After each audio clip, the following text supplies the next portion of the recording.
عايز ظهرك يبان مرسوم وبارز يخطف العين؟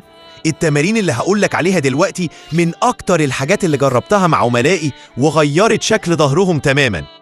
أنا كوتش محمد وأنا هنا علشان أساعدك. اعمل لايك واشتراك ويلا بينا نبدأ.